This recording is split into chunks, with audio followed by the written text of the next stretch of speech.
பேரவை தலைவர் அவர்களே, வாய்ப்பை வழங்கிய தங்களுக்கு என்னுடைய நன்றியை தெரிவித்துக் கொள்கின்றேன். இன்றைக்கு மாண்புமிகு முதல்வர் அவர்களுக்கு பிறந்த நாள். இந்த பிறந்த நாளில் விடுதலை சிறுத்தைகளின் சார்பில் அவர் தமிழ் போல் சிறந்து செழிப்பாக வாழ எங்களுடைய தலைவர் எழுச்சி தமிழர் தொல்காப்பின் திருமாவளவன் அவர்கள் சார்பிலும் விடுதலை சிறுத்தைகளின் சார்பில் வாழ்த்துகின்றேன். நேற்றைக்கு நான் திருவண்ணாமலை மாவட்டம் அங்கே சென்ற பொழுது அது ஈழத்தமிழர்கள் குடியிருப்பு பகுதிக்கு என்னை அழைத்து சென்றார்கள். அப்படி சென்று கொண்டிருந்த பொழுது அந்த குடியிருப்பில் பல கோரிக்கைகள் வைத்திருந்தார்கள்.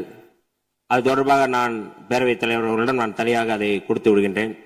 அங்கே குடியிருக்க வீடுகள் சரியாக இல்லை, இன்னமும் கூடுதலாக தண்ணீர் வசதி இல்லை, சுடுகாடு பிரச்சனை இருக்கிறது என்று சொன்னார்கள்.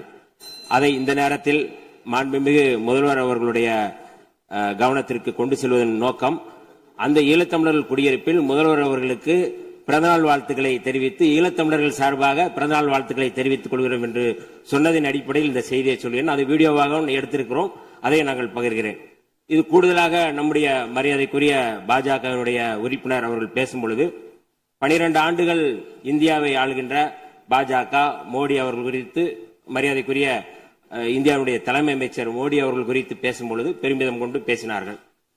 இந்த அவை அது குறித்து பாராட்டி மாண்பை உயர்த்தி கொள்ள வேண்டும் என்று சொல்வதன் மூலமாக மாண்பு இந்த அவையில் குறைவாக இருக்கிறது என்பதை சொல்லாமல் சொல்கிறாரா என்கின்ற கேள்வியை அப்படி எடுத்துக்கொள்ள வேண்டாம். அவர் தன்னுடைய விருப்பத்தை மன்னிக்கணும் தயவு செய்து.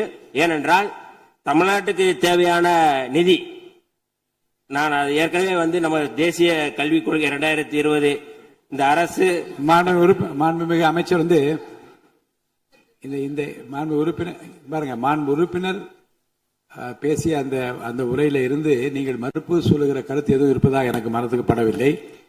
நேற்று நீங்கள் திருவண்ணாமலைக்கு சென்ற செய்தி ஏற்புடையது. அடுத்து மாண்பு உறுப்பினர் பேசிய அந்த பேச்சிலிருந்து எதுவும் பேச வேண்டாம் என்று கேட்டுக்கொள்கிறேன். அதுல ரொம்ப நான் தயவு செய்து மன்னிக்க வேண்டும் என்று நான் நினைக்கிறேன். என்றால் என்னுடைய கருத்துக்கு எப்பொழுதுமே அதுல என்னன்னா, நான் அனைவருக்கும் கல்வி திட்டத்தின் இயக்கத்தின் மூலமாக தமிழ்நாட்டிற்கு நியாயமாக கிடைக்க வேண்டிய 3458 கோடி ரூபாய் ஒதுக்க வேண்டும், அது தர வேண்டும் என்கின்ற கோரிக்கை தமிழ்நாடு நம்ம தொடர்ந்து கோரிக்கை வைக்கின்றோம்.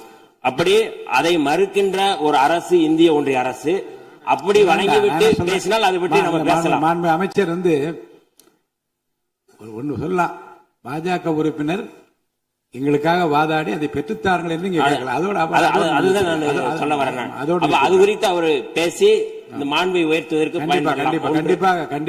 அவர் சொன்ன அந்த படுகர் சமுதாயம் அப்படிங்கிறது, நாங்க சமூக நீதித்துறையின் சார்பாக ஏற்கனவே இந்த கோரிக்கைகள் நிறைய நம்முடைய துறையின் சார்பாக வந்திருக்கிறது. அந்த படுகர் சமுதாய மக்கள் பழங்குடி சமுதாயத்தில் சேர்க்க வேண்டும் என்பது அந்த மக்களுடைய கோரிக்கை.